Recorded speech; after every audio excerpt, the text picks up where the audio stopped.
Salam sejahtera di dalam kasih Tuhan kita Yesus Kristus. Jemaat Tuhan, kita akan memulai ibadah pada hari ini. Mari kita menaruh harapan kita hanya kepada Kristus, sekaligus momen yang indah ini kita juga dapat berjumpa dengan kasih-Nya. Jemaat dipersilahkan berdiri, mari kita mengambil waktu teduh.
Beribadahlah kepada Tuhan dengan takut dan ciumlah kakinya dengan gemetar, supaya ia jangan murka dan kamu binasa di jalan, sebab mudah sekali murkanya menyala. Berbahagialah semua orang yang berlindung padanya. Pertolongan kita di dalam ibadah ini datangnya dari Allah yang menciptakan langit dan bumi. Turunlah atas kita sekalian damai sejahtera, sukacita dari Allah Bapa, Allah Anak, dan Allah Roh Kudus. Salam sejahtera bagi saudara yang datang di dalam nama Tuhan.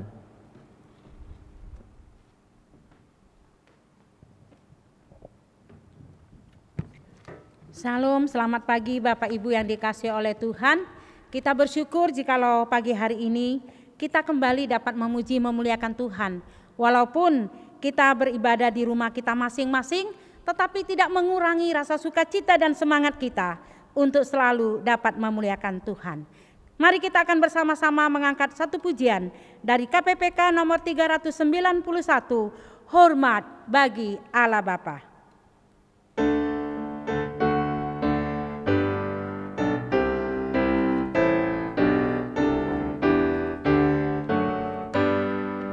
Hormat bagi Allah Bapa, hormat bagi anaknya, hormat bagi Roh penghibur ketiganya yang esa. Haleluya, haleluya, ketiganya yang esa.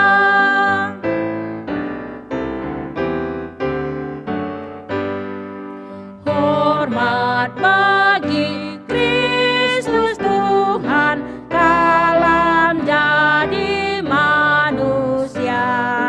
Hormat bagi Raja Gereja, Juru Selamat dunia. Haleluya, haleluya, Juru Selamat dunia.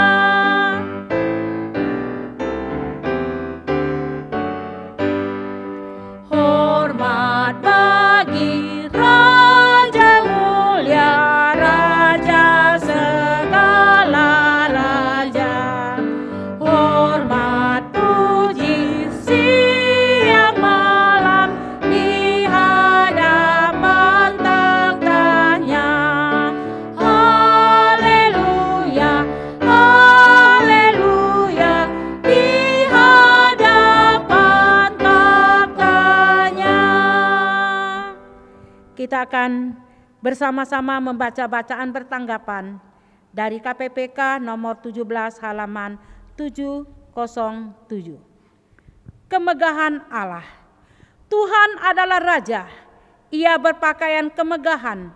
Tuhan berpakaian, berikat pinggang kekuatan. Sungguh telah tegak dunia, tidak bergoyang. Tahtamu tegak sejak dahulu kala, dari kekal Engkau ada. Sungai-sungai telah mengangkat, ya Tuhan. Sungai-sungai telah mengangkat suaranya.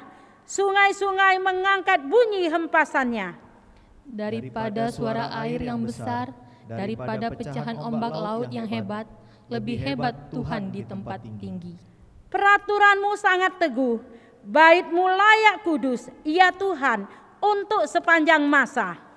Mari pujilah Tuhan, hai semua hamba Tuhan, yang datang melayani di rumah Tuhan pada waktu malam. Angkatlah tangan-Mu ke tempat kudus, dan pujilah Tuhan. Kiranya Tuhan yang menjadikan langit dan bumi memberkati Engkau dari Sion. Kita akan bersama masuk di dalam doa. Mari kita berdoa. Bapa di dalam kerajaan surga, kami bersyukur untuk pimpinan penyertaan-Mu di dalam kehidupan kami. Kami bersyukur Engkau masih memberikan kesehatan, kekuatan. Engkau masih memberikan nafas hidup. Bahkan Engkau masih mencukupkan apa yang menjadi kebutuhan kami. Terima kasih Tuhan untuk segala kebaikan penyertaan-Mu. Bapa di dalam kerajaan surga, di dalam kehidupan kami, ada banyak hal yang kami lakukan yang tidak memuliakan Tuhan. Melalui perkataan kami, sikap kami, tindakan kami, perbuatan kami yang tidak memuliakan Engkau, ampuni kami ya Tuhan. Biarlah Engkau senantiasa melayakkan kami anak-anak-Mu untuk selalu dapat setia, taat kepada Engkau. Terpujilah nama-Mu Bapa, hanya di dalam nama Tuhan kami Yesus Kristus kami berdoa dan bersyukur. Amin. Bapak Ibu dipersilakan untuk duduk. Mari kita kembali bersama-sama mengangkat satu pujian, Allah kita besar.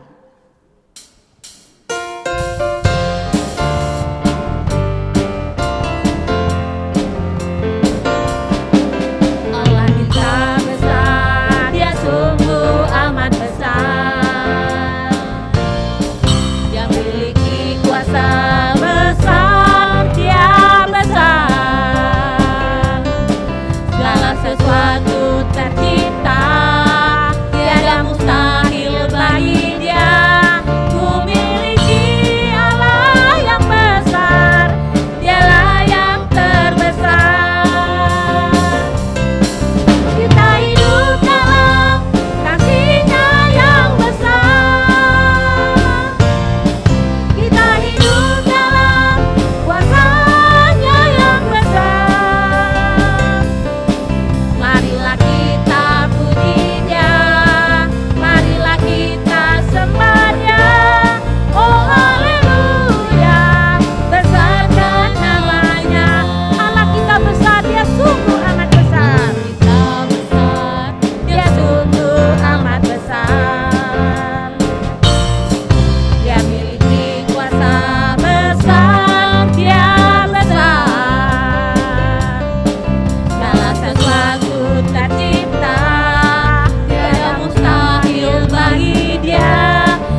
adalah Allah yang sangat adil.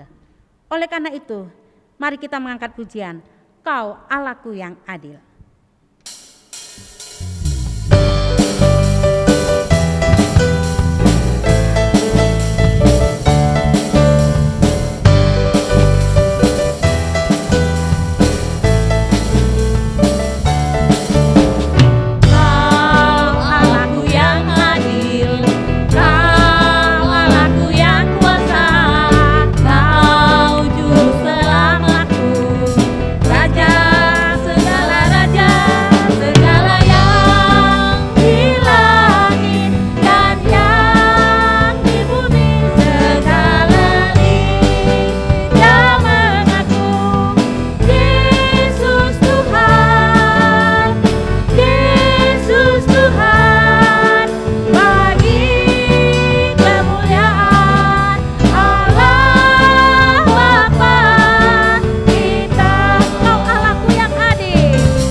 Kita akan masuk di dalam doa syafaat. Sebelum kita menaikkan doa, mari kita mengangkat pujian, jadikan aku rumah doamu.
dengan urapan yang baru, agar aku lebih lagi mendengar suara-Mu. Jadikan aku Tuhan, jadikan aku Tuhan, rumah doa-Mu, agar semua suku bangsa datang menyembah-Mu. Jadikan aku Tuhan, rumah doa-Mu, agar semua suku bangsa datang menyembah-Mu.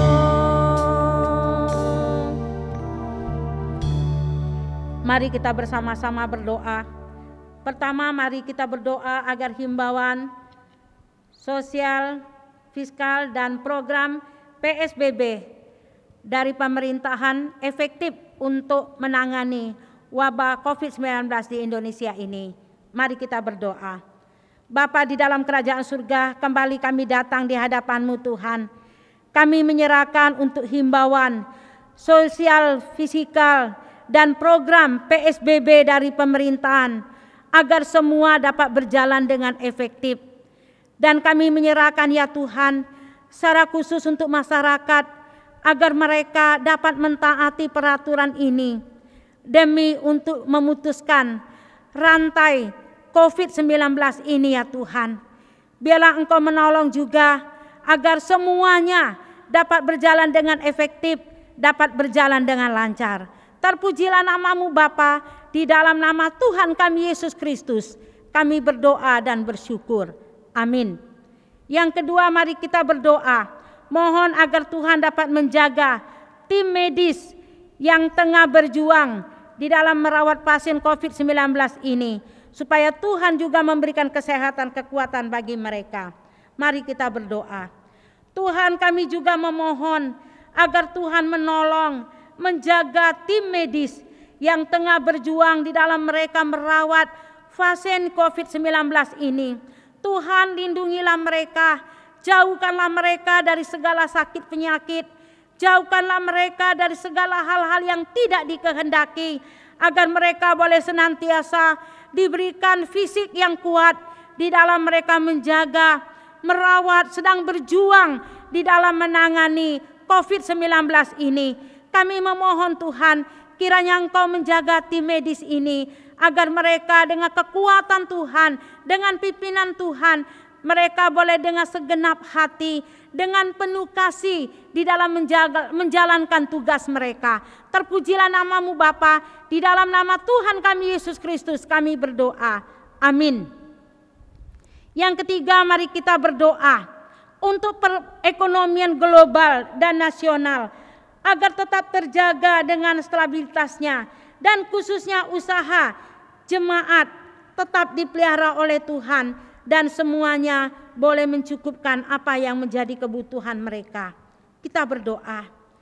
Kami menyerahkan Tuhan perekonomian global agar tetap terjaga, dan khususnya usaha jemaat tetap dipelihara oleh Tuhan, dan usaha mereka boleh berjalan dengan baik. Apa yang menjadi kebutuhan, keperluan dapat tercukupkan dengan cara Tuhan yang menolong, memimpin, memberkati di dalam usaha setiap jemaat. Kami menyerahkan Tuhan agar mereka dengan sabar, dengan setia di dalam menjalankan usaha yang sudah Tuhan titipkan bagi mereka.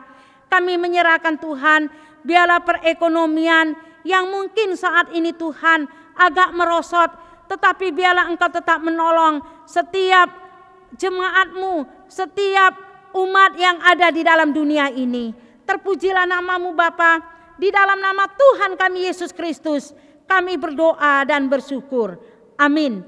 Yang terakhir mari kita berdoa agar vaksin antivirus segera ditemukan dan wabah virus corona ini cepat berakhir di Indonesia bahkan di dunia ini. Mari kita berdoa. Tuhan, kami menyerahkan, kami memohon agar vaksin antivirus segera ditemukan dan wabah virus corona ini Tuhan cepat berakhir di Indonesia bahkan di seluruh dunia. Kami menyerahkan biarlah Tuhan menolong pemerintahan, para medis agar mereka Tuhan dengan hikmat Tuhan dapat menemukan vaksin antivirus ini sehingga corona ini Tuhan segera dapat berakhir. Kami menyerahkan biarlah Engkau tetap menolong setiap masyarakat agar dengan sabar, dengan hati yang lemah lembut di dalam menghadapi corona ini Tuhan, biarlah mereka selalu mengharapkan, selalu bersandar kepada Tuhan yang adalah satu-satu pengharapan dan penolong di dalam dunia ini. Terima kasih Tuhan, kami menyerahkan doa syafaat kami ini hanya di dalam nama Tuhan kami Yesus Kristus. Amin. Kita masih tetap berdiri. Kita akan bersama-sama membaca 10 hukum Tuhan. 10 hukum Allah. 1. Jangan ada padamu Allah lain di hadapanku. 2. Jangan membuat bagimu patung yang menyerupai apapun yang ada di langit di atas, atau yang ada di bumi di bawah, atau yang ada di dalam air di bawah bumi. Jangan sujud menyembah kepadanya atau beribadah kepadanya. 3. Jangan menyebut nama Tuhan Allahmu dengan sembarangan, sebab Tuhan akan memandang bersalah orang yang menyebut namanya dengan sembarangan. 4. Ingat dan kuduskanlah hari Sabat. 5. Hormatilah ayahmu dan ibumu, supaya lanjut umurmu di tanah yang diberikan Tuhan Allahmu kepadamu. 6. Jangan membunuh. 7. Jangan berzina. 8. Jangan mencuri. 9. Jangan mengucapkan saksi dusta tentang sesamamu. 10. Jangan mengingini rumah sesamamu. Jangan mengingini istrinya, atau hambanya laki-laki, atau hambanya perempuan, atau lembunya, atau keledainya, atau apapun yang dipunyai sesamamu. Bapak Ibu dipersilakan untuk duduk. Kita akan memberikan persembahan. Bapak Ibu dapat memberikan persembahan melalui nomor rekening yang ada di bawah ini. Kita akan mengangkat pujian, sungguh ku bangga Bapa.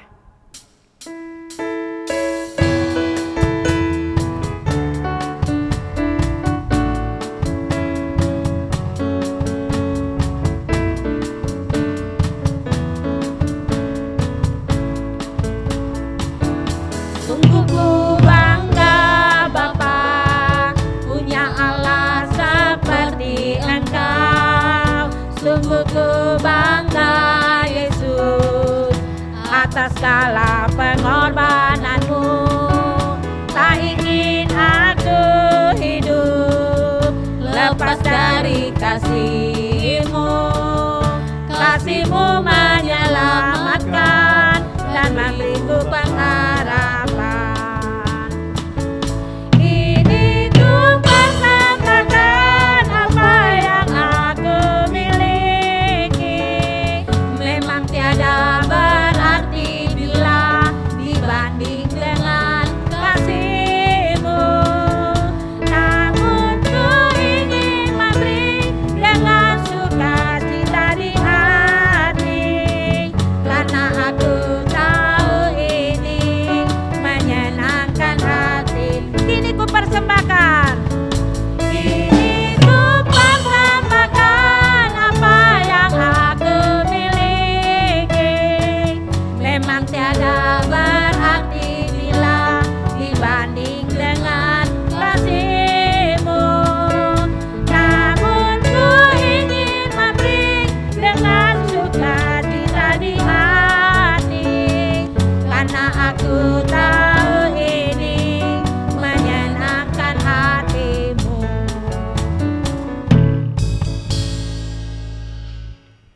kita akan mendengarkan kebenaran firman Tuhan. Kedatangan Kristus sebagai hakim dan juru selamat. Sebelum kita bersama-sama mendengarkan firman Tuhan, kembali kita mengangkat pujian, firman-Mu pelita bagi kakiku.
Evangelis Nurmala kami persilakan.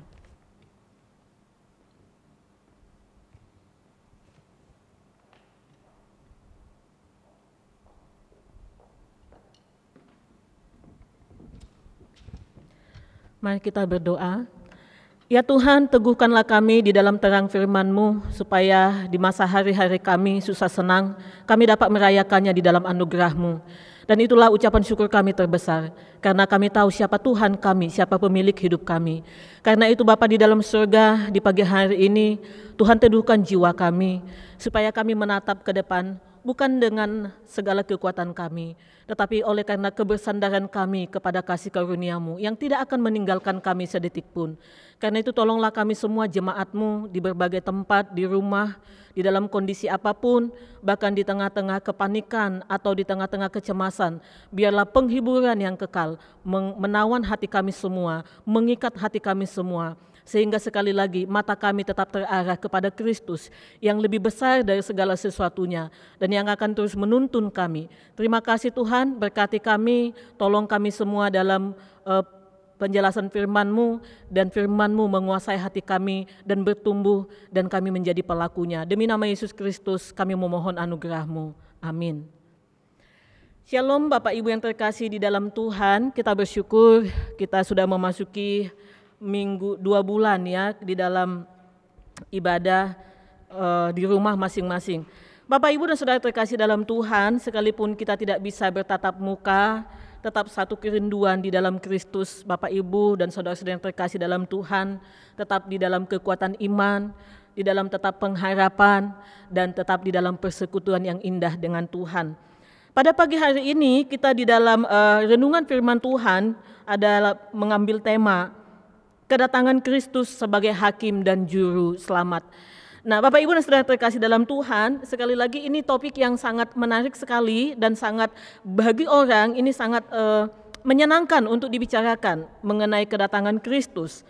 Kedatangan Kristus yang kedua kali atau yang kita kenal dengan second coming atau yang disebut dengan akhir zaman, ini sangat banyak dibicarakan, didiskusikan, bahkan juga divisualkan di dalam film. Ada beberapa film yang membuat ini menjadi film yang sangat wow sekali, sangat booming. Salah satunya adalah Left Behind.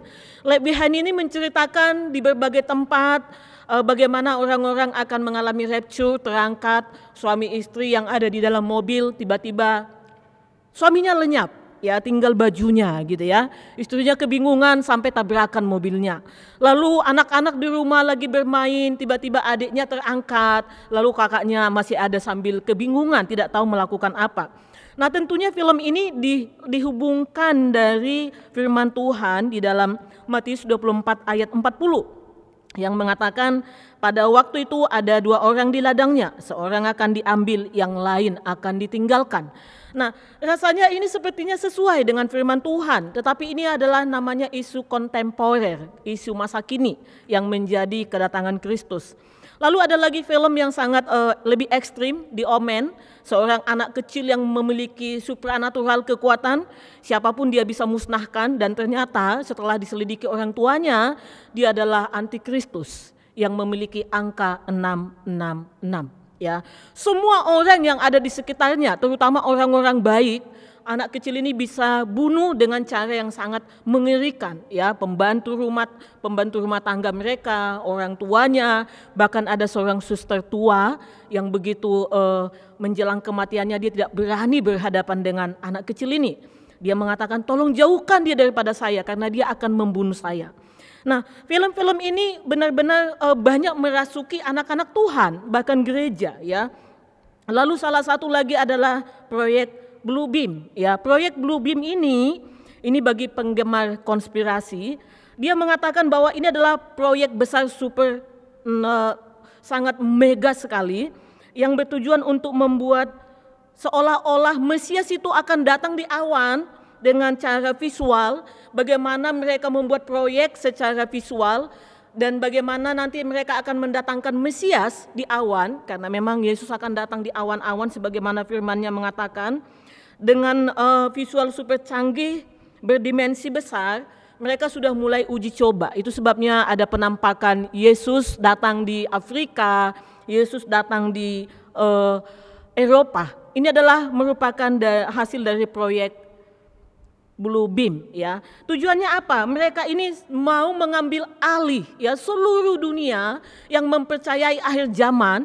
Kalau mereka mencoba memvisualkan Yesus yang akan nanti terlihat hampir separuh dunia, maka dunia akan tunduk dan akan mereka membuat suatu aturan dan dunia yang baru. Nah, ini adalah beberapa sampel dari bagaimana manusia mencoba mengutarakan, mencoba mendefinisikan tentang second coming atau kedatangan Kristus. Pertanyaannya, Bapak Ibu dan Saudara yang terkasih di dalam Tuhan, ya, mengapa mengenai akhir zaman begitu menarik bagi semua orang tanpa terkecuali? Tanpa terkecuali, semua agama, semua orang, apakah dia tidak percaya kepada Kristus, apakah dia orang yang benar-benar membaca Alkitab, tidak peduli apapun agamanya, dia sangat concern dengan akhir zaman. Ya, maka kalau kita bicara tentang akhir zaman, semua orang punya versi ini, semua orang punya konsep ini. Tetapi sekali lagi pertanyaannya, kita ini tergolong yang mana Bapak Ibu? Karena kalau kita mau mengatakan kita golongan mana akan kelihatan ketika kita berdiskusi. Bagaimana akhir zaman ini kita memiliki konsep dan kita jadikan itu pegangan. Salah satu bagian di kalangan kita mungkin tidak se-ekstrim tadi, film-film tadi ataupun proyek Blue Beam. Salah satunya adalah bagaimana virus corona, wabah ini juga diasumsikan sebagai tanda-tanda akhir zaman. Ya, seorang remaja pernah juga menanyakan ke saya, Bu, ini apakah termasuk dalam kategori Matius 25? Karena kita tahu bahwa di dalam Matius 25 dikatakan Akan ada tanda-tanda yang akan melingkupi dunia, yaitu segala penyakit, peperangan, bahkan juga masa kesulitan yang sangat besar, tribulasi. Maka banyak orang mulai berdiskusi ramai mengenai wabah ini dengan mengidentikan akhir zaman. Bapak, Ibu dan Saudara terkasih dalam Tuhan, benarkah bahwa wabah ini pun bagian dari akhir zaman? Ya, kita akan diguncang-gancing ketika kita berbicara tentang akhir zaman. Sebenarnya apa yang kita imani mengenai akhir zaman? Kesalahan yang pertama yang sering terjadi di dalam kehidupan gereja dan anak-anak Tuhan karena memang tidak mau belajar firman Tuhan dengan benar. Ya, mereka mau mendengar apa yang begitu spektakuler, apa yang begitu wow kedengaran secara teknologi, pengetahuan, tetapi tidak kembali ke Alkitab. Back to the Bible. Ya, banyak orang tidak mau belajar Alkitab. Sangat banyak, ya, tapi sangat pintar membicarakan firman Tuhan. Pertanyaannya, apakah itu kebenaran sejati? Itu yang pertama. Lalu yang kedua, ada pola cara cocok logi, Bapak, Ibu dan Saudara yang terkasih dalam Tuhan. Ketika mendengar sesuatu lalu mencocokkan dengan firman Tuhan, ya. Lalu dia mengatakan, ya benar, itu di Matius kok mengatakan akan ada yang terangkat, ada yang tertinggal, akan ada yang begini, peperangan, penyakit. Lalu dia mencocokkan semua situasi, semua kondisi, lalu jadilah konsep akhir zaman. Ya, apakah Alkitab berbicara begitu? Tidak pernah dievaluasi. Sekali lagi, banyak orang senang membicarakan topik-topik di Alkitab, tetapi tidak mau belajar serius dalam kebenaran. Bapak, Ibu dan Saudara yang terkasih dalam Tuhan, maka sekali lagi kita tidak bisa memaksa Alkitab sesuai dengan paradigma pengetahuan ataupun isu-isu yang kita dengar. Kita harus memulai dari Alkitab lalu mengevaluasi zaman dengan Alkitab. Itulah yang sebenarnya. Mari kita melihat satu bagian firman Tuhan di dalam Lukas 21. Saya akan membacakan Lukas 21. Saya membacakannya Bapak Ibu untuk kita semua, Bapak Ibu dan Saudara terkasih dalam Tuhan, boleh menyimak dengan Alkitab yang dibaca. Kedatangan anak manusia, perumpamaan tentang pohon ara. Dan akan ada tanda-tanda pada matahari dan bulan dan bintang-bintang dan bumi, bangsa-bangsa akan takut dan bingung menghadapi deru dan gelombang laut. Orang akan mati ketakutan karena kecemasan berhubung dengan segala apa yang menimpa bumi ini. Sebab kuasa-kuasa langit akan tergoncang. Pada waktu itu orang akan melihat anak manusia datang dalam awan dengan segala kekuasaan dan kemuliaannya. Apabila semuanya itu mulai terjadi, bangkitlah dan angkatlah mukamu, sebab penyelamatanmu sudah dekat. Lalu Yesus mengatakan perumpamaan ini kepada mereka, perhatikanlah pohon ara atau pohon apa saja. Apabila kamu melihat pohon-pohon itu sudah bertunas, kamu tahu dengan sendirinya bahwa musim panas sudah dekat. Demikian juga jika kamu melihat hal-hal itu terjadi, ketahuilah bahwa kerajaan Allah sudah dekat. Aku berkata kepadamu, sesungguhnya angkatan ini tidak akan berlalu sebelum semuanya terjadi. Langit dan bumi akan berlalu, tetapi perkataanku tidak akan berlalu. Bapak, Ibu dan Saudara terkasih dalam Tuhan, Lukas 21 di dalam ayat 25 sampai dengan ayat 33 ini paralel dengan Matius 25. Ya, dan jelas dari awal Alkitab mengatakan bahwa sejarah tidak akan berjalan begitu saja. Tidak akan mungkin berjalan begitu saja. Tetapi ada pimpinan dan controlling dari Allah. Sejarah akan menuju penggenapannya yang sempurna pada masa kedatangan Yesus yang kedua kali. Ini sangat basically. Ini harus menjadi pegangan kita. Sejarah manusia, mau musibah apapun, tidak akan pernah terjadi dengan sendirinya. Ini ada dalam kontrolnya Allah yang akan mengarah kepada penggenapannya di dalam kedatangan Yesus yang kedua kali. Semua yang memiliki awal pasti memiliki akhir. Maka hanya Allah yang kekal. Dalam perjanjian lama tentang akhir zaman itu sudah diungkapkan atau sudah dituliskan di dalam Daniel 12 ya. Sekalipun tidak mendapat tempat yang besar, tetapi sudah dicantumkan adanya istilah akhir zaman. Masuk dalam PB perjanjian baru semakin banyak disingkapkan. Kita tidak menanti akhir zaman, Bapak, Ibu dan Saudara yang terkasih dalam Tuhan. Ya, mari kita mencoba mengkonsep dengan jelas. Kita sebagai gereja dan anak-anak Tuhan tidak menanti akhir zaman, ya. Tidak menanti akhir zaman. Ada banyak orang sibuk menanti akhir zaman. Kapan akhir zaman terjadi? Kapan kiamat terjadi? Ini bukan penantian anak-anak Tuhan, ya. Mengakhiri dunia ini merupakan urusan Allah, bukan urusan saya, bukan urusan Bapak Ibu, bukan urusan anak-anak Tuhan. Tetapi yang sedang kita urus adalah menanti kedatangan Kristus, second coming. Ini adalah hal yang esensial. Jadi jangan dibalik. Kita jangan membalik paradigma, ya. Kita selalu sibuk dengan tanda-tanda akhir zaman. Kita sibuk kapan akhir zaman datang. Tetapi kita tidak menanti kedatangan Kristus karena itu hanya tanda, ya, sign, bukan esensi kedatangan Yesus. Jadi kalau dikatakan tanda itu bukan finally, bukan akhirnya. Maka yang dikatakan di dalam bagian firman Tuhan ini sebelum kita melihat kembali, kita jangan sibuk berdiskusi tentang tanda-tanda akhir zaman. Yang sibuk kita diskusikan adalah kedatangan Kristus. Bagaimana kedatangannya dan seperti apa ketika Yesus datang, kita hidup seperti apa. Bapak Ibu dan Saudara terkasih dalam Tuhan, di dalam Lukas 21, Matius 24, dan Markus 13, ini adalah ayat yang paralel berbicara tentang kedatangan Kristus yang kedua kali, second coming, ya. Nah, dikatakan oleh beberapa penafsir ini ayat yang sangat tidak mudah ditafsirkan. Ini ayat yang sulit ditafsirkan. Kenapa dikatakan sulit ditafsirkan? Karena ini diawali oleh percakapan murid Yesus dengan Yesus. Kalau kita lihat di dalam Lukas 21, kita lihat di dalam ayat 7, dan murid-murid bertanya kepada Yesus, katanya, "Guru, bila manakah itu akan terjadi dan apakah tandanya kalau itu terjadi?" Bapak Ibu dan Saudara terkasih dalam Tuhan, murid-murid Tuhan Yesus ketika melihat bait Allah Yerusalem begitu megahnya. Saya belum pernah ke Yerusalem Bapak Ibu. Bapak Ibu yang pernah ke Yerusalem, selalu banyak saya dengar kesaksian mengatakan begitu indah, begitu cantik dan begitu diberkati, ya. Di dalam bagian ini ketika para murid-muridnya memandang keindahan bait Allah, bait suci yang dibangun dengan lapisan emas, dengan segala macam, murid-muridnya bertanya kepada Yesus. Yang mereka pertanyakan ada dua pertanyaan. Bila manakah hal ini akan terjadi? Hal apa? Tentang ada yang di atas ayat pertama ketika kegaguman mereka terhadap bait Allah. Lalu apakah tandanya kalau itu terjadi? Pertanyaan kedua ini tidak ada kaitannya dengan pertanyaan yang pertama.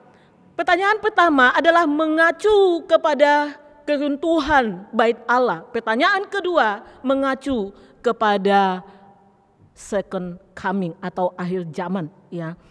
Nah, di dalam teks firman Tuhan ada yang disebut dengan telescoping. Ini adalah model telescoping, satu bagian yang meneropong jauh ke depan suatu teks yang lain. Jadi kalau kita lihat di dalam pasal 21 ini, ayat di atasnya, pasal 21, ayat di atasnya itu ayat 20 sampai 24. Ini akan menjadi bagian yang meneropong ke ayat 25 di bawahnya. Ini adalah dua nubuatan, ya. Ini adalah dua nubuatan yang double fulfilling, akan digenapi dua kali dengan zaman yang berbeda, waktu yang berbeda, situasi yang berbeda. Tetapi kenapa ini disebut telescoping? Di dalam ayat di atas itu akan menjadi gambaran yang akan menolong kita melihat tentang kedatangan Kristus kedua kali. Firman Tuhan sangat luar biasa Bapak Ibu. Ketika saya merenungkan ini, saya bayangkan betapa bingungnya murid-murid Yesus. Ketika murid-muridnya bertanya tentang kesudahan dari bait suci yang begitu megah, begitu dibanggakan, begitu dianggap sebagai kehadiran Allah, sebagai tempat yang kudus. Kita anggaplah gereja kita, kalau sampai makan pun tidak boleh, apa-apa tidak boleh gitu ya. Nah, karena saking kita menganggap kudus gitu ya. Seperti itulah mereka menganggapnya. Lalu Yesus mengatakan, kamu akan lihat bahwa satu batu pun tidak akan berdiri lagi dan ini akan rata semua. Ini Yesus mau mengatakan bahwa manusia tidak akan terikat dengan apapun yang ada di dunia. Bahkan yang kamu lihat sekarang ini sebagai simbol kehadiran Allah, ini tidak akan bertahan.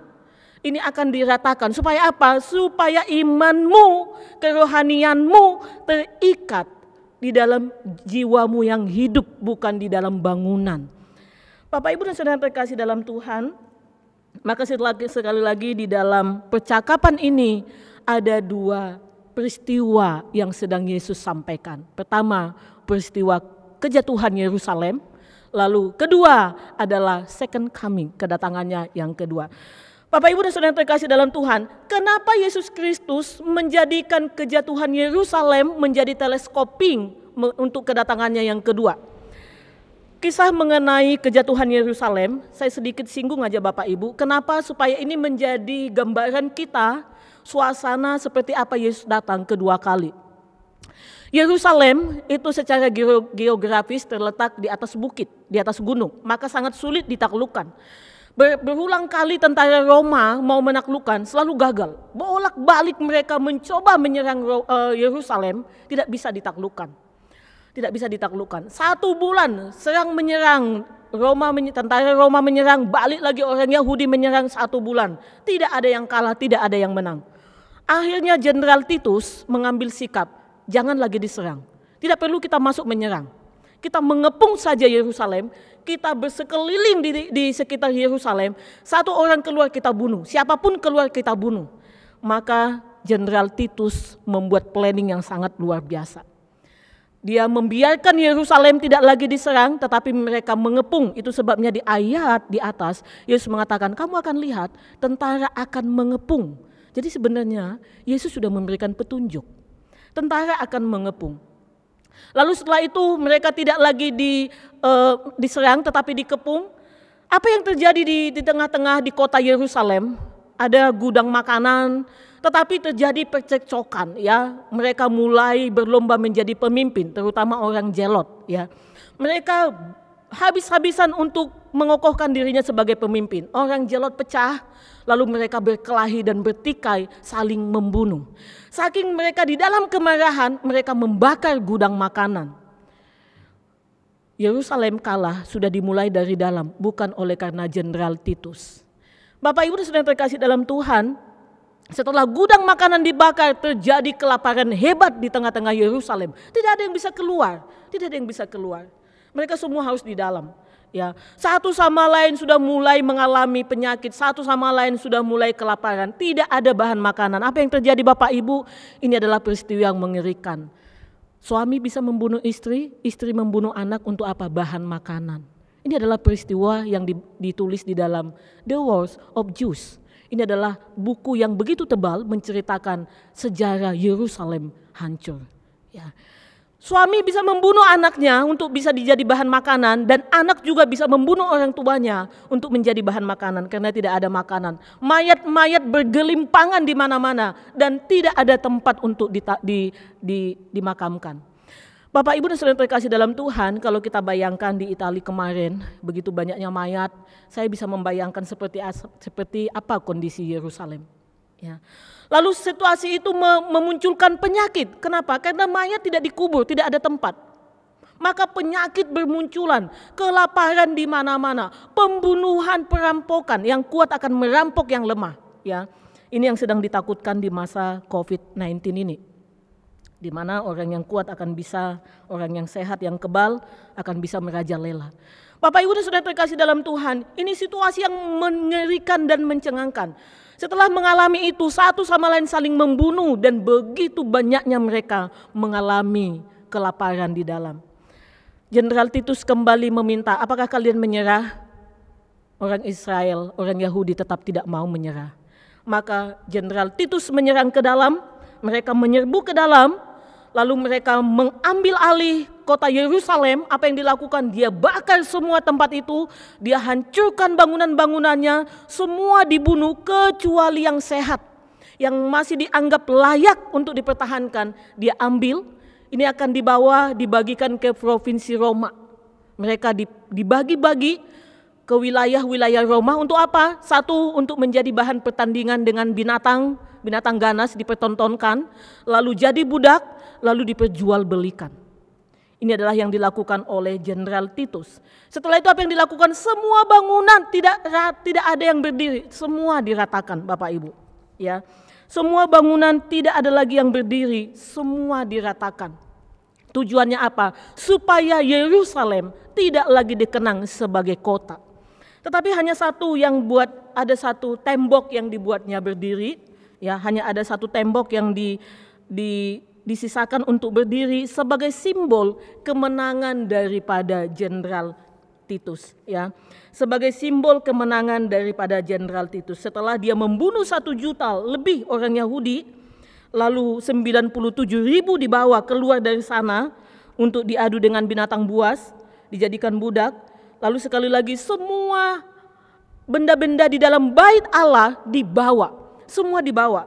Tabut Allah, tabut, kandil, kaki dian, emas yang melapisi batu-batuan di dalam bait Allah semua diambil. Lalu bait Allah dibakar sampai habis. Ya. Hari itu bulan Agustus 70 Masehi, Yerusalem, kota damai, benar-benar neraka, ya. Benar-benar neraka. Sekali lagi masih kurang, semua tembok dirobohkan. Jika ada benda yang berdiri, bahkan pohon satu pun, itu juga ditebang oleh Titus, ya. Tapi satu tembok yang dia buat berdiri yang ada di bagian barat, yang dikenal dengan Western Wall, itu adalah ditinggalkan sebagai tembok kebesaran dan kehebatan Romawi, ya, yang sangat dikenal sekarang ini, tembok ratapan, ya. Tembok ratapan yang di sanalah orang Yahudi meratap dan berdoa untuk pemulihan Israel. Bapak, Ibu dan Saudara terkasih dalam Tuhan, untuk apa saya mengkisahkan tentang kehancuran Yerusalem? Ini adalah nubuatan Kristus sebelum nubuatan kedatangannya kedua kali, ya. Saya membayangkan betapa saat itu orang Israel akan menganggap, apakah kami ini tidak dikasihi oleh Tuhan? Apakah kami ini adalah orang-orang yang dimurkai Tuhan? Apakah ini hukuman? Apakah Allah jauh? Akan ada banyak keraguan, akan ada banyak orang pahit dengan Tuhan dan meninggalkan Tuhan, saking mengerikannya peristiwa itu. Bapak, Ibu dan Saudara terkasih dalam Tuhan, maka ketika masuk di dalam Lukas 21 ayat 25, gambaran itulah yang membawa kita masuk ke dalamnya. Dimulai dengan kalimat di dalam ayat 25. Dan akan ada tanda-tanda pada matahari. Ini berbicara tentang kosmik yang tidak pernah mengalami sehebat dan semengerikan ini. Maka kosmik akan menunjukkan kengerian yang membuat manusia sampai dikatakan seperti tidak bernyawa. Di dalam ayat ini dikatakan, dia menggunakan istilah orang akan mati ketakutan karena kecemasan berhubung dengan segala apa yang menimpa bumi ini. Sebab kuasa-kuasa langit akan goncang. Apakah kita memahami ini literal? Apakah memang bintang, bulan, matahari akan berjatuhan? Banyak orang mempertanyakan ini, Bapak Ibu. Ya, banyak orang mempertanyakan ini, mencoba memprediksikan kapan bintang, matahari itu tidak akan sanggup lagi menyinari bumi, kapan dia kekuatan cahayanya akan meredup dan selesai. Banyak orang mengacu ke sana. Pertanyaannya, apakah itu harus dilakukan anak Tuhan? Tidak perlu, karena Yesus tidak berbicara untuk itu bagi kita. Mari kita jelas melihat apa tujuan dari kehancuran alam semesta ini. Ada beberapa pemikiran yang mengatakan bahwa alam semesta itu tidak mungkin hancur, tetapi dia hanya akan mengalami restorasi, diperbaharui. Sebenarnya ketika melihat beberapa teks firman Tuhan, ya, Paulus pun menegaskan di dalam satu bagian firman Tuhan, saya harus membacakannya bagi kita sehingga kita bisa benar-benar memahaminya. Dia mengatakan bahwa semua benda-benda langit pada hari itu akan berjatuhan dan di mana murka Allah akan turun dan tibalah kedatangan anak manusia di dalam 2 Petrus. Ya, Bapak, Ibu dan Saudara yang terkasih dalam Tuhan, sebenarnya tidak ada bagian firman Tuhan yang bertentangan. Tapi kalau kita teliti, itu akan menunjukkan bagaimana itu paralel dan tidak paradoks sama sekali.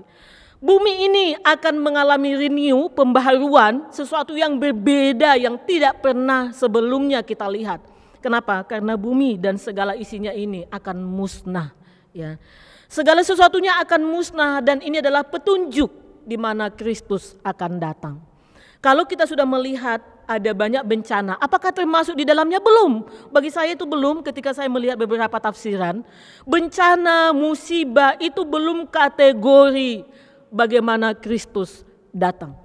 Ya. Karena dikatakan ini hanya mengingatkan, menjadi reminder kepada manusia. Sedangkan kita kena wabah aja sekarang ini, banyak orang sudah tidak lagi memikirkan tentang hal-hal yang lain kecuali bagaimana harus bertahan hidup. Ya. Memasuki 2 bulan banyak orang habis-habisan terguncang, sudah mulai concern dengan ekonomi. Ya. Gelisah dan ketakutan. Ya, gereja mulai gentar karena pemasukan persembahan sedikit. Ya, mulai defisit dan mulai merasa goncangan ini sudah menggentarkan. Ini hanya masalah wabah, belum dengan bencana yang dikatakan oleh Yesus di dalam kedatangannya. Maka kita tidak boleh concern dengan apa yang ada di dunia ini. Itu sebabnya bait Allah dihancurkan supaya manusia tidak terikat di dalamnya. Lalu di dalam teks ini Yesus mau menekankan segala sesuatu yang ada di alam semesta ini yang coba kita pertahankan, yang habis-habisan kita kembangkan, apakah bangunan, apakah fasilitas, apakah semua hal-hal yang keindahan, tidak akan tersisa. Tidak akan tersisa. Ini adalah poin penting dalam kedatangan Kristus kedua kali. Maka kita jangan jor-joran kepada hal-hal yang sifatnya physically. Ya. Karena ini akan menjadi murka bagi Allah. Di dalam bagian firman Tuhan ini yang menjadi poin kedatangan Kristus kedua kali. Pertama dia mengatakan di dalam ayat 27. Pada waktu itu orang akan melihat Anak Manusia datang. Bapak Ibu dan saudara terkasih dalam Tuhan, penggunaan istilah anak manusia itu dengan clear Lukas tonjolkan menjadi main utama di dalam kitab Lukas. Kenapa? Anak manusia yang pernah jadi manusia, yang datang di tengah-tengah kita, yang ditolak, disangkali, dia adalah juru selamat semua manusia. Dan ini sangat berbahaya betapa banyak orang Kristen dan gereja berhenti memberitakan Kristus sebagai juru selamat. Lebih mencipta keharmonisan. Bagaimana supaya aman dan damai sekalipun dia belum menerima Yesus sebagai Tuhan dan juru selamat. Itu sebabnya ketika Yesus naik ke surga dia menekankan satu pesan amanat agung. Beritakan Injil. Beritakan Injil. Karena Allah yang disembah manusia pada umumnya itu bukan juru selamat satu-satunya. Yang juru selamat itu adalah di dalam pribadi Yesus Kristus, anak manusia. Anak manusia, penggunaan anak manusia ini adalah menunjukkan dia adalah pemilik, dia adalah penguasa tunggal, dia adalah Tuhan satu-satunya. Banyak gereja, banyak anak-anak Tuhan sangat eksklusif dengan imannya, tetapi tidak mau memberitakan Kristus kepada orang lain. Puas dengan keimanannya, puas dengan kegiatan rohaninya, puas dengan ibadah-ibadahnya, tetapi tidak tahu bahwa Yesus itu harus diberitakan. Dia adalah Allah semua manusia. Dia adalah juru selamat secara universal yang harus disampaikan kepada siapapun. Bapak Ibu dan saudara terkasih dalam Tuhan, maka kita sebagai gereja dan anak-anak Tuhan harus disadarkan tentang hal ini. Ketika Yesus datang kedua kali, yang akan dikatakan dia adalah anak manusia. Apakah anak manusia itu engkau sudah beritakan kepada orang lain?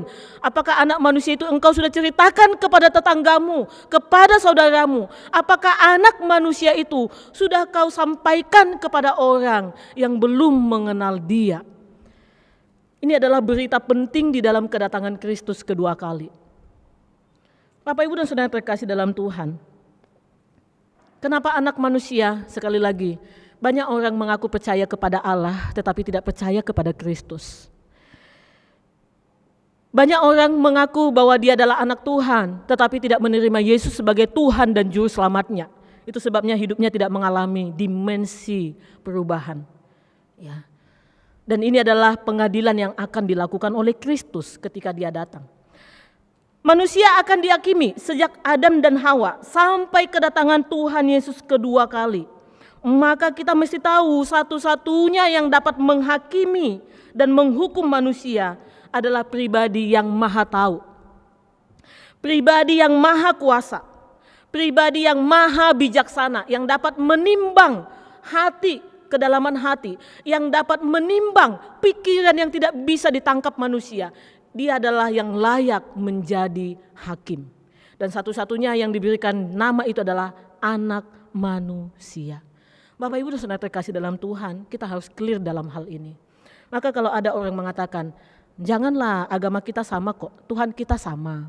Hanya jalannya aja beda-beda, tidak sama Bapak Ibu ya, tidak sama. Satu-satunya juru selamat yang akan datang mengakhiri segala sesuatu yang terbatas ini adalah Anak Manusia. Yang sudah datang, mati disalibkan, naik ke surga. Dia bukan diadopsi, bukan hanya diangkat, tetapi dia adalah Allah sejati.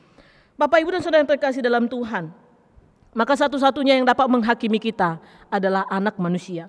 Yang dari kekekalan mengenal kita, yang dari kekekalan sudah memilih kita, maka dialah yang dapat sekali lagi menimbang pikiran, menimbang hati, menimbang segala sesuatu yang terselubung dalam diri kita. Apakah anak-anak Tuhan menerima penghakiman juga? Ini menjadi pergumulan juga Bapak Ibu. Apakah anak-anak Tuhan yang sudah percaya, yang sudah menerima Yesus sebagai Tuhan dan Juru Selamat, menerima penghakiman juga? Karena banyak orang bertanya, kita kan sudah dijamin. Bahkan dikatakan orang yang telah menerima keselamatan tidak akan dihakimi. Bapak Ibu sedang terkasih dalam Tuhan, saya membacakan Roma 14 ayat 10. Roma 14 ayat 10. Saya membacakan Roma 14 ayat 10.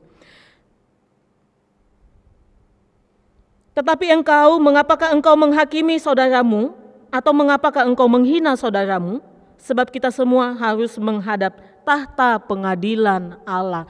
Ternyata ketika Yesus datang, second coming, semua manusia, orang percaya, orang yang telah diselamatkan akan dihakimi oleh Anak Manusia. Bapak Ibu, ini menakutkan sekali. Ya. Kalau kita berpikir kita boleh memoles apapun di hidup kita, Anak Manusia akan menghakimi. Dan ini akan menjadi keberatan sebagian orang. Kenapa kita yang sudah percaya, yang sudah ditebus, harus dihakimi oleh Allah? Apa benar kita menerima penghakiman? Di dalam 2 Korintus 5 ayat 10, di dalam 2 Korintus 5 ayat 10, saya membacakannya. Di dalam 2 Korintus 5 ayat 10,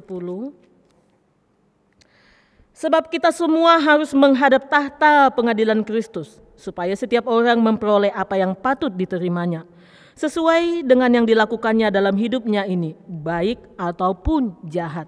Ternyata di dalam tahta pengadilan Allah, di dalam kedatangannya yang kedua, second coming, yang akan diadili oleh Allah, sangat jelas sekali mengenai pertanggungjawaban hidup kita Bapak Ibu. Ya, kita tidak diadili untuk dihukum, dimasukkan ke neraka, tetapi pertanggungjawaban iman kita di dalam hidup ini yang akan diminta oleh Allah. Kita jangan lupa bagaimana Yesus mengatakan perumpamaan diberikan talenta, ya. Diberikan talenta dan Yesus akan meminta itu kembali. Apa yang sudah engkau lakukan dengan nafas hidupmu? Apa yang sudah engkau lakukan dengan profesimu? Apa yang sudah engkau lakukan dengan keluargamu? Apa yang sudah engkau lakukan dengan gerejamu? Apa yang sudah engkau lakukan dengan aktivitasmu sebagai hamba Tuhan, sebagai majelis, sebagai aktivis gereja, sebagai anak-anak Tuhan? Maka Allah akan meminta ini kepada kita.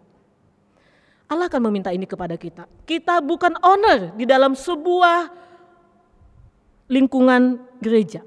Kita hanyalah stewardship, pengelola. Kita hanya pengelola yang akan mengarahkan semua kepunyaan Allah ini untuk memuliakan Tuhan. Maka ini sangat menakutkan Bapak Ibu. Ketika saya merenungkan ini sangat menakutkan. Ya, ini tidak mudah, apalagi kita yang sudah settle membidangi satu bidang di gereja, maka kita akan menganggap dia kamu nggak tahu, saya yang lebih tahu. Ketika ada orang baru yang masuk, begitu sulit kita menerimanya untuk melayani. Ketika orang baru untuk mau bergabung terlibat, maka kita menganggap kamu tidak tahu apa-apa. Ya, saya sudah lama di bidang ini. Dalam bagian firman Tuhan inilah yang akan diminta pertanggungjawaban kepada kita. Di dalam Matius 25 ayat 34 sampai ayat 40, saya pernah mengkhotbahkan itu juga di sini. Bagaimana Yesus mengatakan, ketika aku di penjara engkau mengunjungi aku. Ketika aku di dalam kekurangan engkau memberi aku makan. Maka ini adalah tindakan-tindakan sepertinya sama dengan manusia umumnya. Tetapi kita melakukannya kepada anak-anak Tuhan di dalam kita mencintai Kristus. Bapak Ibu dan Saudara terkasih dalam Tuhan. dalam penghakiman akan diminta pertanggungjawaban. Anugerah Allah, anugerah keselamatan tidak menghilangkan tanggung jawab. Banyak anak-anak Tuhan tidak bertanggung jawab. Ya, tidak mengurus keluarganya, tidak membina anak-anaknya, tidak memberikan teladan bagi keluarganya, tidak memberikan teladan bagi anaknya bagaimana mencintai Tuhan, bagaimana orang beriman, bagaimana orang bersekutu. Saya mengatakan bukan saya sempurna Bapak Ibu, tapi ini akan Tuhan minta dari kita semua. Kita jatuh bangun, ya. Tetapi banyak orang mengabaikan hal ini. Mereka lebih suka melayani dalam rutinitas, di dalam jadwal, schedule semua, tetapi tidak ada spirit oleh karena penyembahan Kristus. Keselamatan yang dianugerahkan Allah tidak meniadakan tanggung jawab. Ya. Apa-apa saja yang akan dihakimi oleh Allah kepada kita. Yang pertama, tingkat pengetahuannya. Ya. Ada banyak orang tahu firman Tuhan. Kami hamba Tuhan banyak tahu. Ya. Atau sok tahu juga ada banyak. Ya. Tingkat pengetahuannya, makin banyak pengetahuan seseorang akan firman, makin hukumannya semakin jelas Tuhan berikan. Karena apa? Dia banyak tahu tetapi tidak melakukan. Ini adalah satu bagian yang berulang kali Yesus mengatakan, kamu seperti orang ahli Taurat, kamu seperti ahli-ahli di dalam firman Tuhan mengatakan seperti ahli Taurat yang begitu tahu semua, begitu pintar, begitu menguasai, tetapi hidupmu tidak lebih baik, ibadahmu tidak lebih benar, maka ini akan diadili oleh Allah. Lalu yang kedua dikatakan adalah kesengajaan, dosa yang disengaja. Sudah tahu dosa, tetapi tetap tidak mau bergumul dan tidak mau melawannya. Ya, dendam, tersinggung, marah, dan tidak mau melayani. Itu tahu dia dosa, tetapi tetap dia lebih menyukai natur dirinya. Saya nggak suka, kenapa nggak boleh? Saya nggak mau, kenapa saya tidak boleh?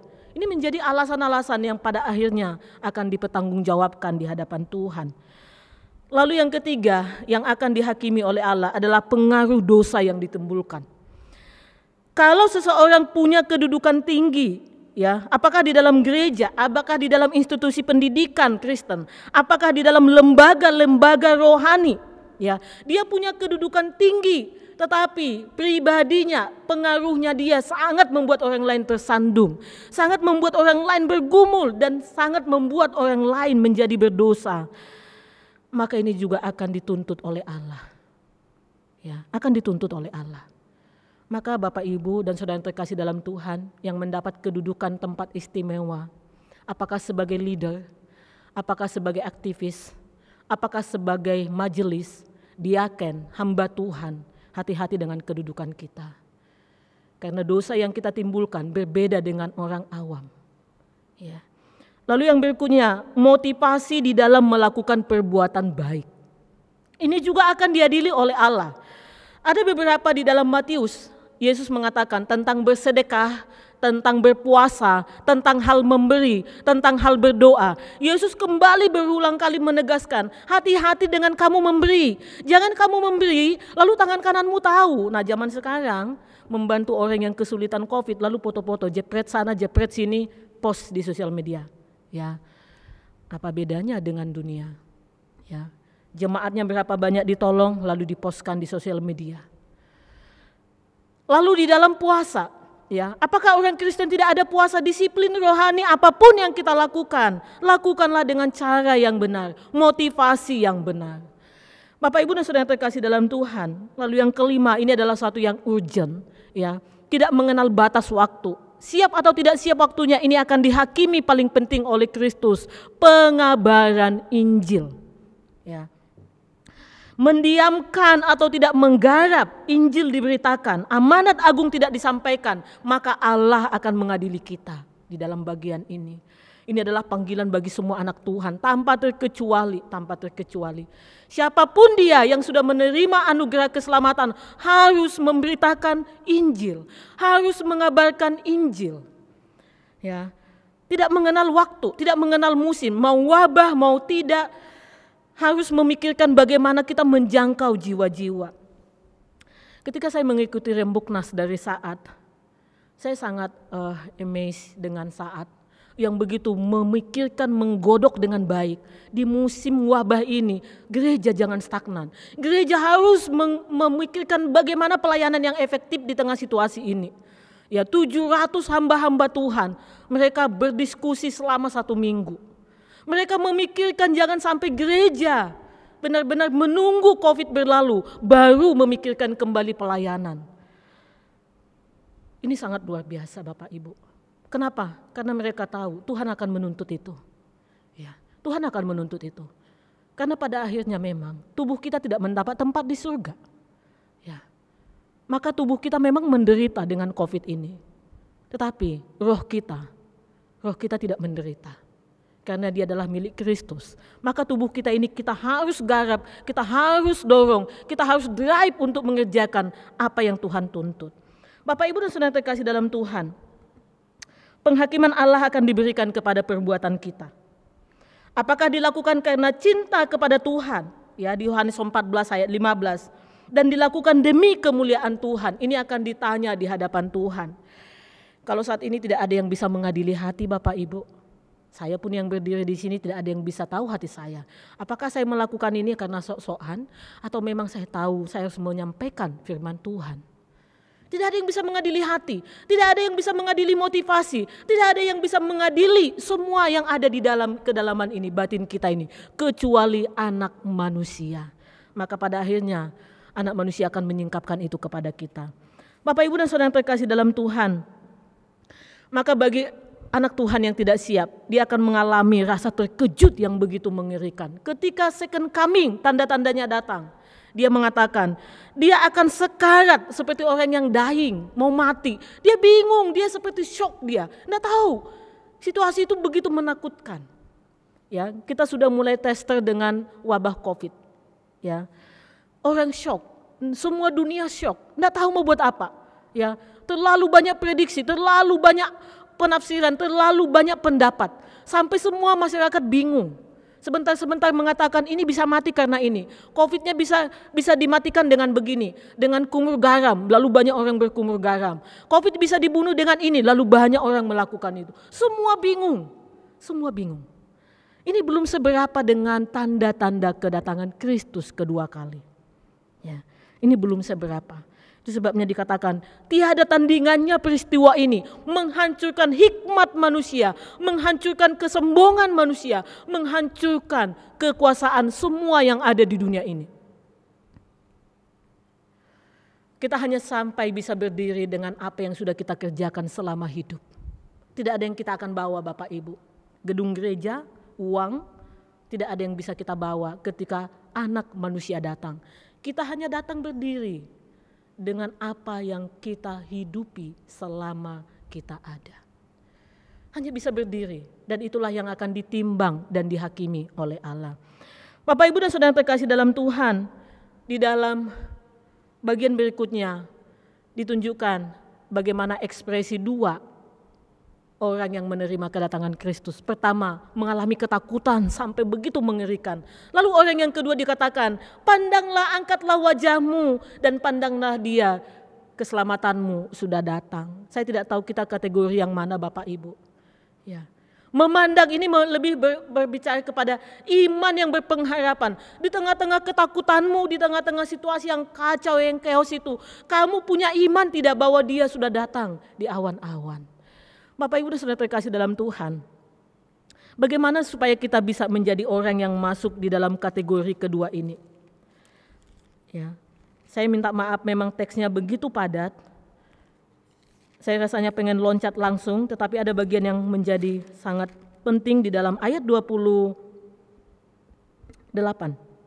Di dalam ayat 28, apabila semuanya itu mulai terjadi, bangkitlah dan angkatlah mukamu, sebab penyelamatanmu sudah dekat.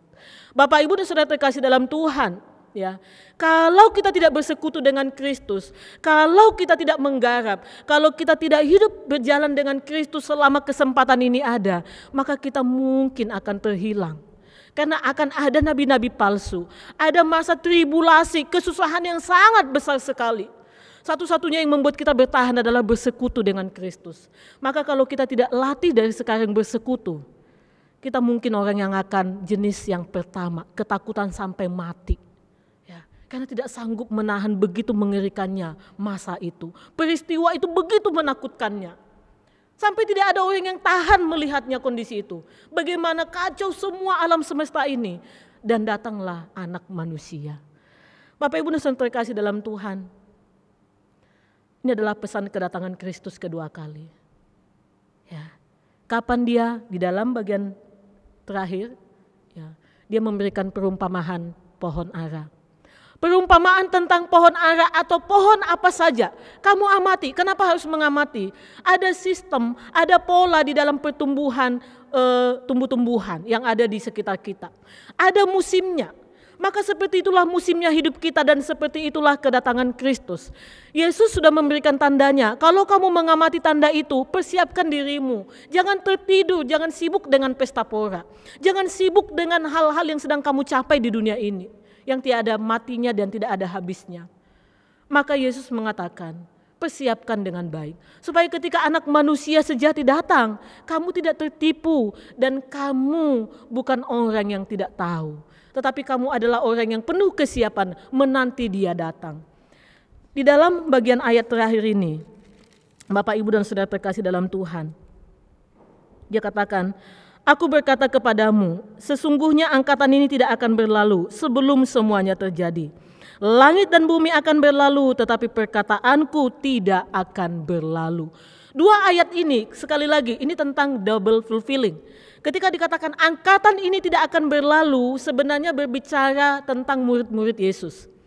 Kejatuhan Yerusalem, mereka akan menyaksikan, mereka tidak mati dulu sebelum melihat kejatuhan itu. Dan kembali Yesus mengatakan, baik kejatuhan Yerusalem maupun peristiwa tentang segala alam semesta ini hancur, firmanku tidak akan berlalu. Artinya apa Bapak Ibu? Satu-satunya yang menjadi pegangan kita hanyalah firman Allah. Seberapa kacaunya, seberapa hancurnya nanti peristiwa-peristiwa yang akan kita lihat. Satu-satunya yang akan menjadi pegangan kita adalah firman Allah yang tidak akan berlalu. Maka mulai Bapak Ibu sekarang, cintai firman Tuhan. Jangan kita sibuk melihat berita COVID dan perkembangannya. Ya, kejar kebenaran firman Tuhan. Tekuni pendalaman Alkitab. Ini adalah waktu-waktu yang dikasih oleh Tuhan. Ya, siapa yang kita imani, apa yang kita percayai, sehingga ketika masa itu datang, kita tidak terguncang, lalu kita tidak kuat menerima kedatangan Kristus kedua kali. Martin Luther di dalam satu tulisannya, sebelum saya mengakhiri firman Tuhan pada pagi hari ini, firman Tuhan, Martin Luther mengatakan, saya hanya memiliki 2 hari, yaitu hari ini dan hari itu. Dia mengatakan, saya hanya punya 2 dimensi hidup. Hari ini dan hari itu. Hari ini berkaitan dengan semua, the whole hidupnya dia. Lalu hari itu adalah berbicara tentang ketika Kristus datang. Bapak Ibu dan Saudara terkasih dalam Tuhan, sepanjang kita menjalani hari ini, sebagus apapun, sesukses apapun, sehebat apapun, setenar apapun, seberhasil apapun, bahkan pelayanan sehebat apapun yang kita lakukan, kalau tidak dalam kerangka hari itu pengadilan Kristus, ya, maka itu adalah hanya kesia-siaan. Mari menjalani hidup. Kita tidak tahu batas kita hidup, Bapak Ibu. Ya, COVID hanya awal, wabah hanya awal. Ini belum seberapa. Ya, ini tidak ada apa-apanya dibanding dengan tanda kedatangan Kristus kedua kali. Ya, mari kita terus bertekun dengan firman. Satu bagian yang C.S. Lewis mengatakan ketika dia menghadapi Perang Dunia Pertama, manusia begitu ketakutan. Mereka memikirkan ada Perang Dunia Kedua, Ketiga, maka dia mengatakan, biarlah perang dunia, karena pada saat perang dunia itu dampak dari bom atom Nagasaki Hiroshima begitu mewabah dan membawa dampak radiasi bagi hidup manusia. Lalu C.S. Lewis mengatakan, biarlah atom atau virus apapun itu menghampiri kita dan mungkin membunuh kita, tetapi jangan biarkan pikiran kita hidup untuk itu. Bapak Ibu, itu satu kalimat yang sangat bagus. Ya, biarlah kita menerima berita-berita ini, tetapi pikiran kita jangan didominasi oleh wabah, ketakutan, kengerian. Biar kita didominasi oleh kehendak Allah, God's will. Ya, apa kehendak Allah bagi keluarga, bagi gereja, bagi hidup kita yang singkat ini? Apa yang akan kita garap? Ya, apakah ini sesuai? Apakah ini panggilan Allah? Apakah ini memuliakan Allah? Apakah ini menyatakan nama Kristus? Ini akan menjadi tolak ukur kita diadili Bapak Ibu. Sekali lagi, mari kita bergumul, mari kita bersekutu sembari menunggu kedatangan Kristus. Kedatangannya menakutkan bagi orang yang mengabaikan firman-Nya. Kedatangannya mematikan bagi orang yang menolak namanya. Tetapi kedatangannya mendatangkan sukacita. Kedatangannya mendatangkan anugerah, pengharapan yang sempurna ketika Dia datang. Kenapa? Keselamatan sudah disempurnakan ketika Yesus hadir. Bapak Ibu dan Saudara terkasih dalam Tuhan, mari bergumul bukan hanya masalah COVID. Mari bergumul iman kita di hadapan Tuhan, bergumul pelayanan kita, bergumul jiwa-jiwa. Itu yang menjadi esensi penghakiman Tuhan. Kiranya Tuhan memberkati kita. Mari kita berdoa. Bapa di dalam surga, kami bersukacita bahwa sesungguhnya di dalam firman Tuhanlah kami menemukan segala sesuatu yang memiliki awal akan memiliki akhir. Satu-satunya yang immortal, yang kekal adalah pribadi-Mu. Maka kami bersyukur, kami mengambil bagian di dalam anugerah-Mu itu, dan kami dilayakkan oleh Engkau. Tolonglah kami, supaya kami terus bertarung dengan dosa, dengan kekotoran kami di saat kami menunggu kedatangan-Mu. Kami tidak menikmati kenikmatan dunia ini sampai melupakan nama Tuhan dan tidak mengutamakan-Mu. Kami terus mengevaluasi pelayanan kami, mengevaluasi pekerjaan kami, mengevaluasi hati kami, batin kami, jiwa kami dengan firman-Mu. Sehingga kami tetap setia, mencintai Tuhan, memuliakan Tuhan. Berkati jemaat-Mu, supaya di masa-masa ini mereka tidak tertidur, tapi mereka bangun, membangun relasi dengan Tuhan, bersekutu dengan Tuhan, menemukan keindahan berjalan dengan Tuhan di masa-masa sulit ini. Terima kasih Bapa, di dalam nama Yesus Kristus kami menaikkan doa dan permohonan ini. Amin.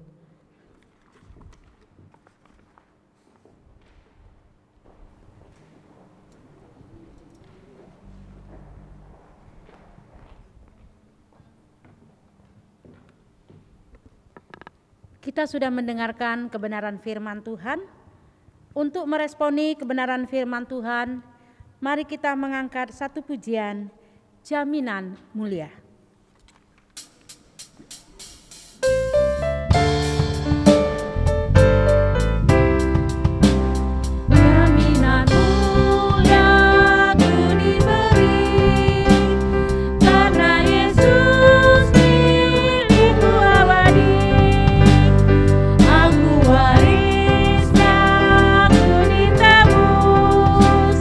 Karena dibasuh darah Kudus.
mengakhiri ibadah kita. Bapak Ibu dipersilakan untuk bangkit berdiri. Kita akan mengangkat pujian doksologi.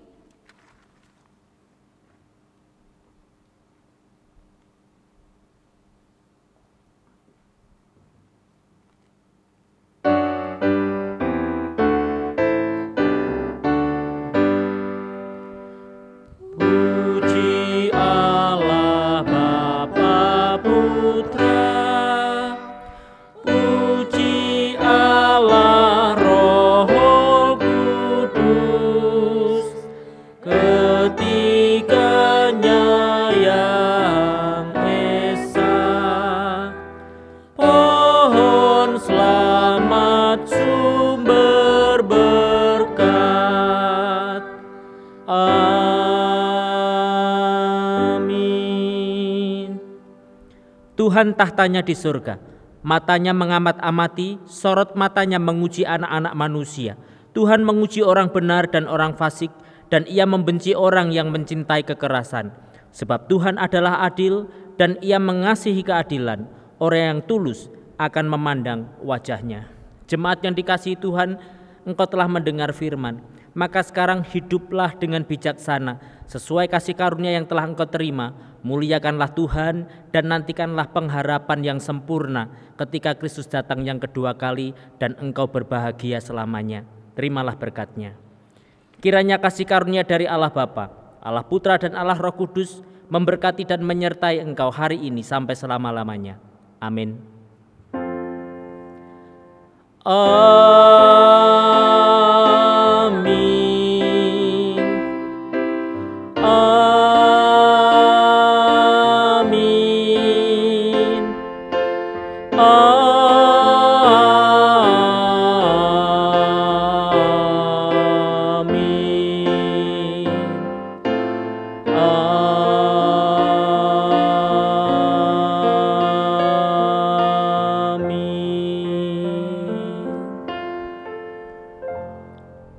Jemaat dipersilahkan duduk, silahkan mengambil waktu teduh.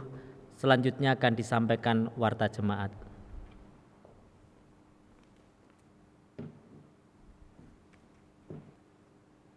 Kita bersyukur ibadah kita boleh berjalan dengan baik, itu semua oleh karena kemurahan Tuhan. Bapak Ibu dapat melihat warta yang ada di bawah ini.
Ibadah kita selesai. Selamat hari Minggu, Tuhan memberkati.